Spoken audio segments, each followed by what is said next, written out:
Many years ago, I set out on a walking tour, high in the Alps, a region quite unknown to travelers, where ancient mountains thrust down into Provence.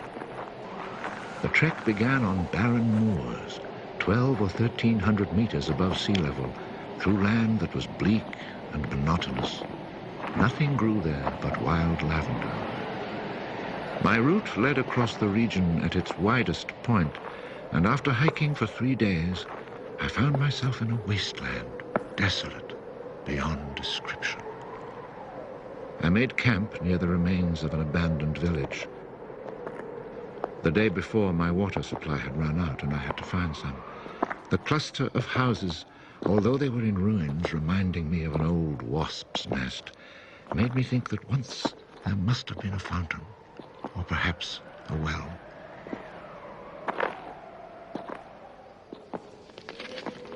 There was indeed a fountain, but it was dry.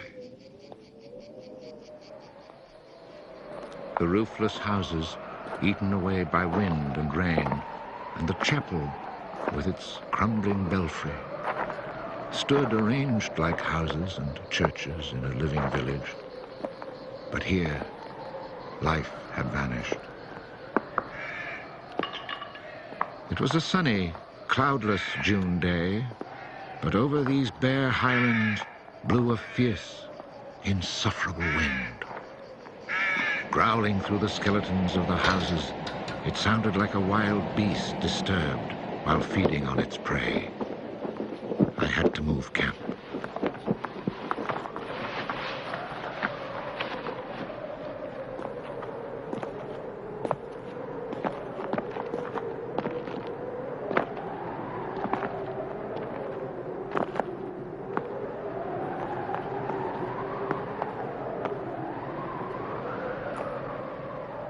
After 5 hours of walking, I still had found no water, and I could see nothing that gave me hope of finding any. Everywhere, I came upon the same drought, the same coarse weeds.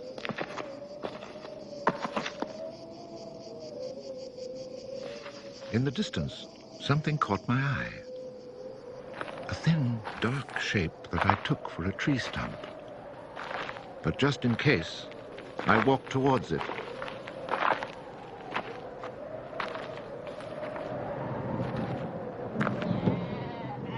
It was a shepherd, and beside him, resting on the burning ground, lay about 30 sheep.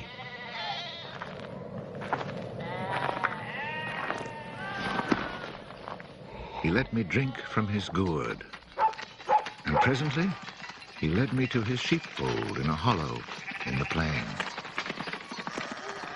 He drew water. Excellent water it was, too, from a very deep, natural well over which he had rigged a simple windlass.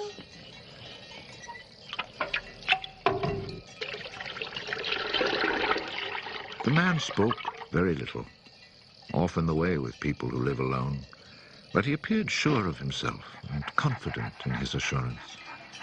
It all seemed somehow strange in this barren land.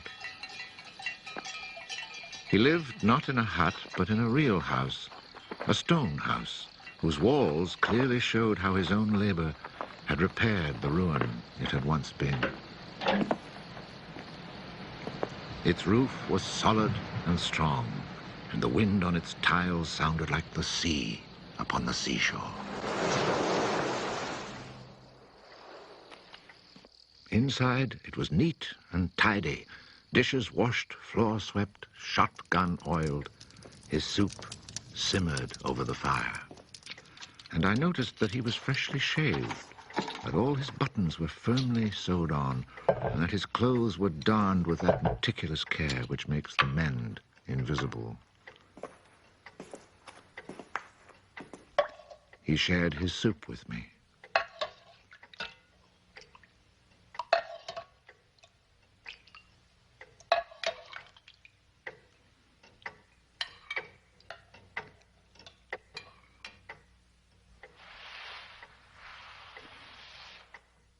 When I offered him my tobacco pouch, He told me he did not smoke. The dog, silent like his master, was friendly without fawning.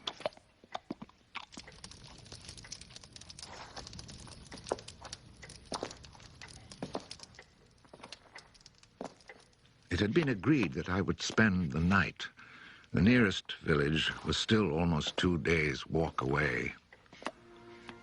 Villages in this region were few and far between, and I knew well what they were like.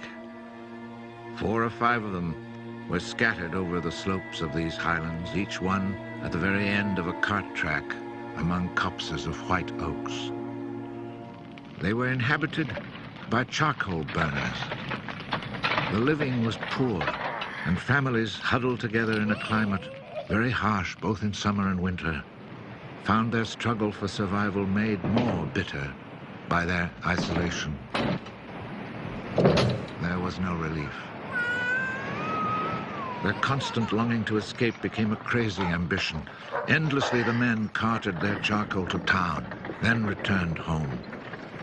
Even the most stable characters crack under the constant grind. The women seethed with resentment. There was rivalry in everything. The sale of charcoal and the church pew. They were rivals in virtue and rivals in vice, and the battle royal between vice and virtue raged incessantly. And always there was the wind, the ever-present wind constantly grating on the nerves. There were epidemics of suicide and many cases of madness, nearly always ending in murder.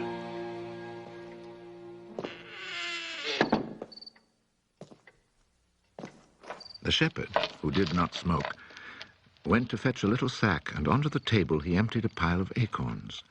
He began to examine them very carefully, one by one, separating the good from the bad. I sat, smoking my pipe. I offered to help, but he told me it was his work, and indeed, seeing how very carefully he carried out his task, I did not insist. That was the only time we spoke.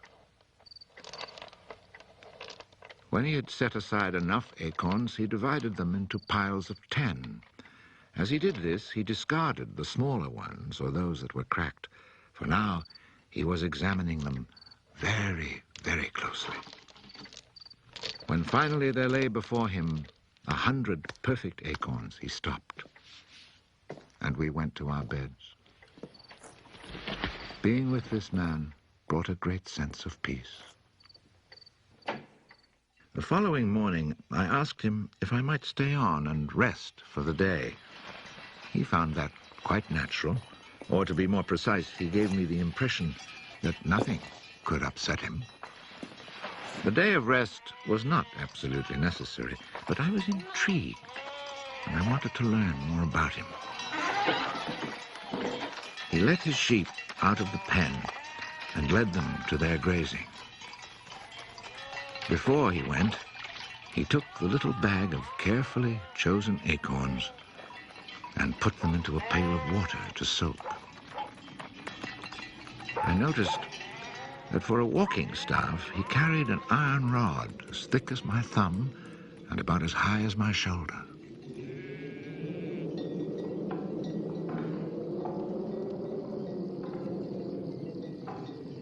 Pretending to take a leisurely stroll, I followed him at a distance, but keeping on a parallel path with him.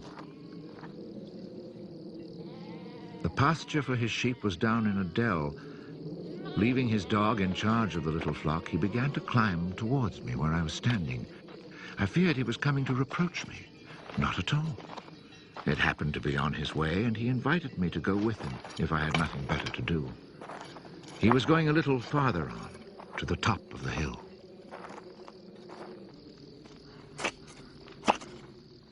When we reached his destination, he began to drive his iron staff into the ground. He made a hole, dropped in an acorn, and filled in the hole.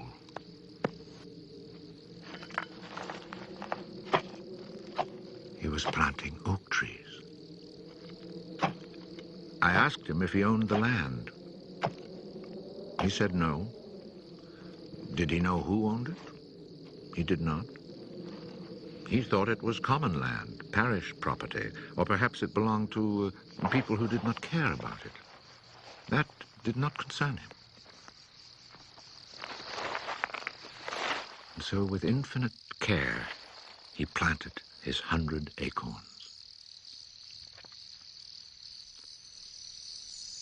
After the midday meal, he began to sort out more of his acorns. I suppose I must have been quite insistent with my questions, because he answered me. For 3 years, he had been planting trees in that desolate country. He had planted 100,000. Of the 100,000, 20,000 had come up. Of these, he still expected to lose half, either to rodents or to any of the unpredictable things which only Providence can account for. That left 10,000 oaks to grow on this tract of land where before there was nothing. It was then that I wondered about the man's age. He was clearly more than 50. 55, he told me. His name was Elzéard Bouffier. He had owned a farm down in the lowlands. It had been his life. He had lost his only son, and then his wife, and had withdrawn into this solitude where he was content to live quietly with his lambs and his dog. It was his opinion that the land was dying for lack of trees. He added that having nothing very important to do himself, he had resolved to remedy this state of affairs. I was young and only thought of the future as it affected me and my search for happiness. So I told him that in 30 years, those 10,000 oaks would be magnificent. He answered quite simply that if God granted him life, in 30 years he would have planted so many more that these 10,000 would be like a drop of water in the sea. Already he was studying the growth of beech trees and had a nursery full of seedlings grown from beech nuts. They're quite beautiful. He was also thinking of birches for the dales, where he told me there was moisture just below the surface of the soil. The next day, we parted. The following year came the First World War, in which I was engaged for 5 years. An infantryman was hardly likely to have trees on his mind.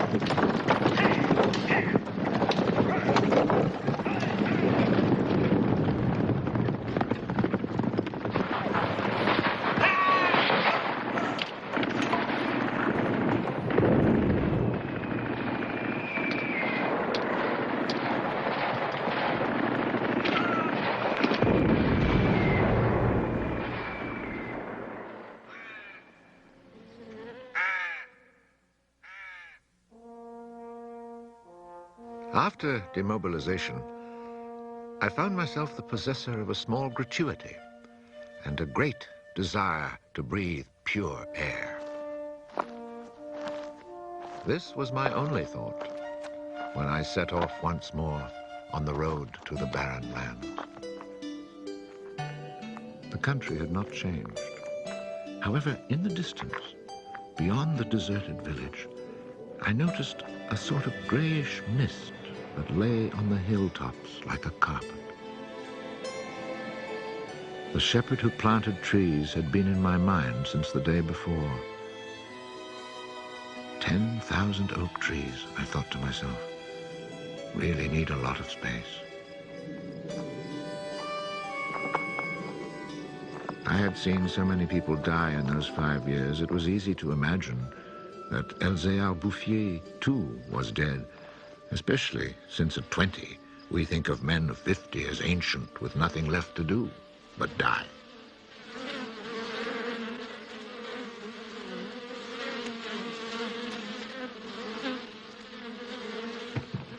He was not dead. He had changed his occupation.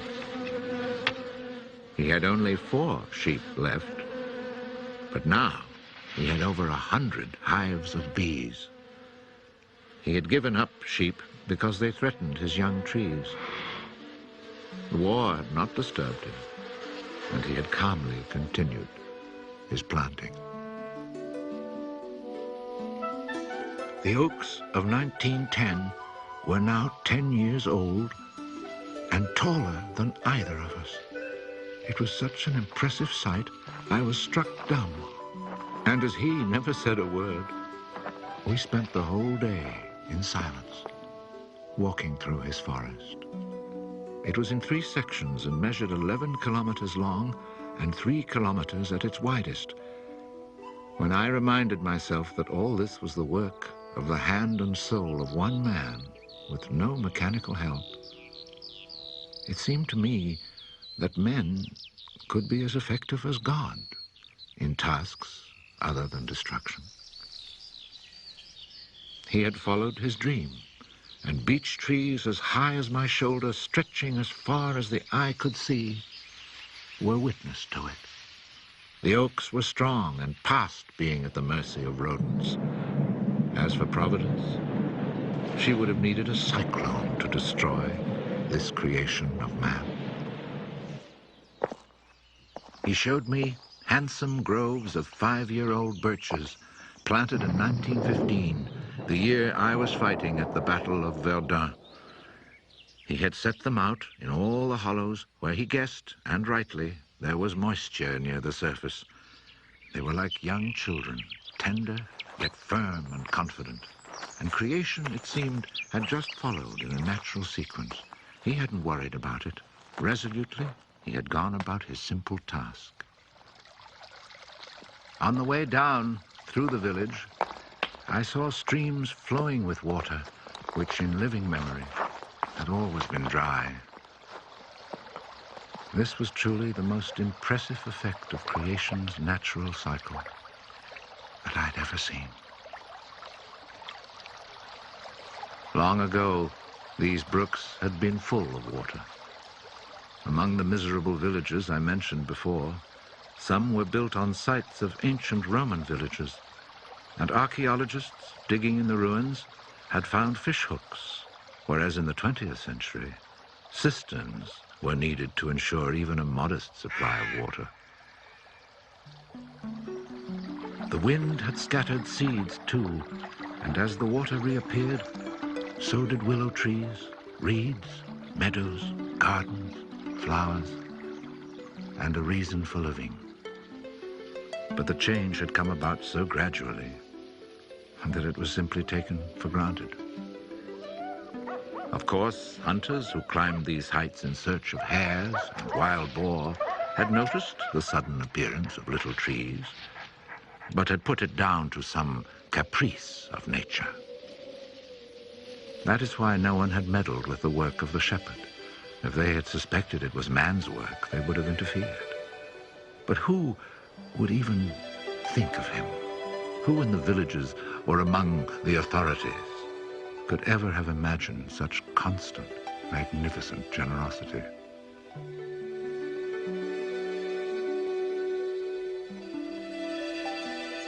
Each year from 1920 on, I paid a visit to Elzéard Bouffier.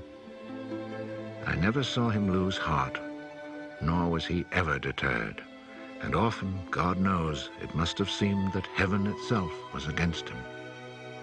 I never tried to imagine his frustrations, but to achieve such an end, he must have had to overcome many obstacles.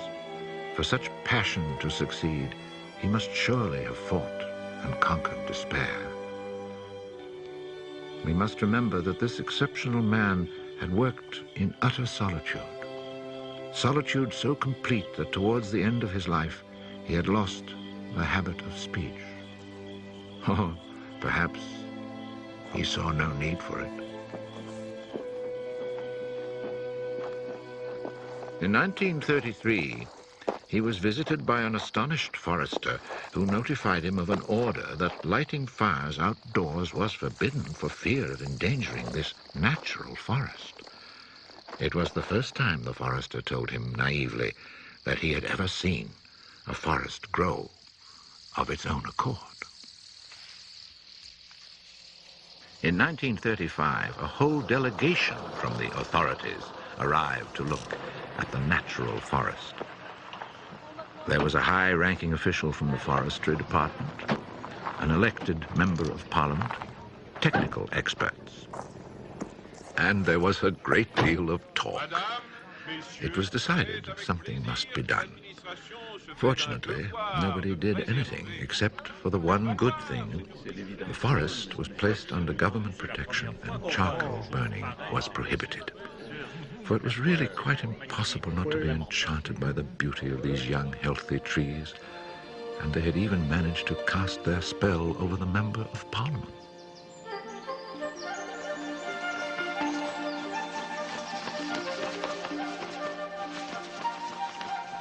One of the senior foresters in the delegation was a friend of mine, and I explained the mystery to him. The following week, we both set out to find Elzéard Bouffier. He was hard at work about 20 kilometers from where the official inspection had taken place. I was right about my friend the forester. He was able to appreciate all he saw. I offered the eggs I had brought as a present. We all shared our lunch and spent several hours in silent contemplation of the landscape. The slopes we had climbed on our way up were covered with tall trees 4 times our own height. I remembered how it had looked in 1913, desolate, but quiet, regular work, brisk mountain air, the simple life, and above all, peace of mind, had endowed this old man with almost awe-inspiring health. He was one of God's athletes. I wondered how many more hectares he would cover with trees. Before we took our leave, my friend made one small suggestion about the kinds of tree which seemed to suit the soil here. He did not press the point, for the simple reason, he told me afterwards, that this man knows more about it than I do. The idea must have been turning over in his mind, for after we had walked for an hour, he added, he knows more about it than anyone else in the world. He's found a perfect way to be happy. Thanks to this forester, not only the forest, but the happiness of Elzéard Bouffier were protected. The only serious danger to his work occurred during the Second World War. Cars being powered by wood-burning generators. There was never enough wood. So cutting was begun among the oaks of 1910, but they were so far from transportation routes that the whole enterprise proved financially unsound. It was abandoned.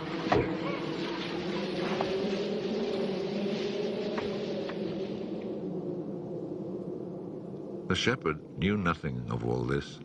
He was 30 kilometers away, quietly going about his business, ignoring the War of '39 just as he had ignored it in 1914. I saw Elzéard Bouffier for the last time in June 1945. He was then 87.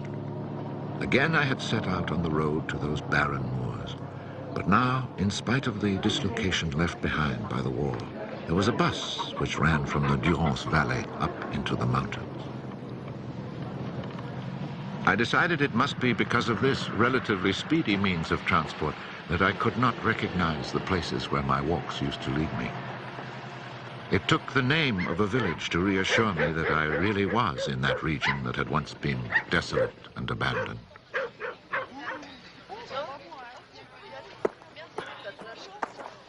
The bus dropped me at Vergon. In 1913, this hamlet of no more than a dozen houses had 3 inhabitants, wild creatures who hated each other, who set snares to make a living. They were people without hope. Now everything was different, even the air itself. Instead of the harsh, dry winds of the past, there was a gentle breeze full of fragrance. From the mountain tops came a sound like rushing water. It was the wind rustling through the forest. And then, even more astonishing, I heard another sound of water. I saw that they had built a fountain that was splashing merrily. And beside it, what I found most touching, someone had planted a linden tree, the perfect symbol of rebirth.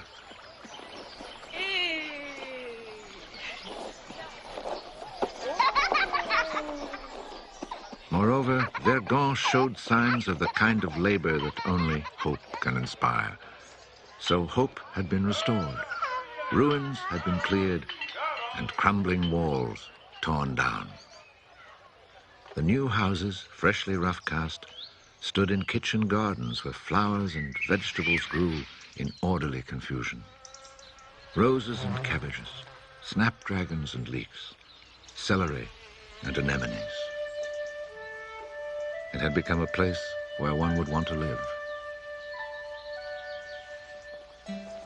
From this point, I continued on foot.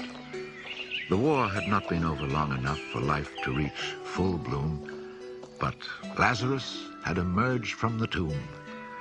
On the lower slopes of the mountain, I could see small fields of young barley and rye, and down in the narrow valleys, the meadows were green.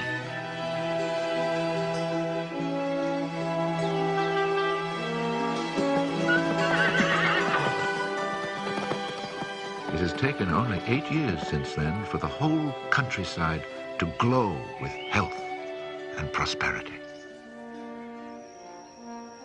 Where I had seen ruins in 1913, there now stand clean, freshly plastered farmhouses, evidence of happy, comfortable lives. Dry springs fed by snows and rains, now conserved by the forest, have begun to flow again. In the maple groves, each farm has its fountain brimming over onto carpets of fresh mint. Bit by bit, the villages have been rebuilt. People have come to settle from down in the plains where land is expensive. They have brought youth, life, and the spirit of adventure.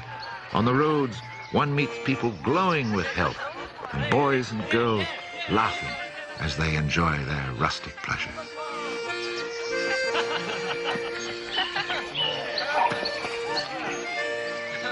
Counting those who lived here before, quite changed by their life in gentle surroundings, and including the newcomers, more than 10,000 people owe their happiness to Elzéard Bouffier.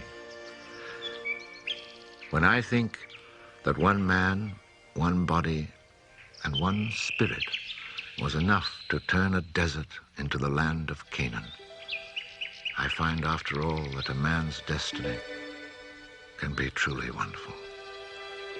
But when I consider the passionate determination, the unfailing generosity of spirit it took to achieve this end, I'm filled with admiration for this old, unlearned peasant who was able to complete a task worthy of God. Elzéard Bouffier died peacefully in Banon in 1947.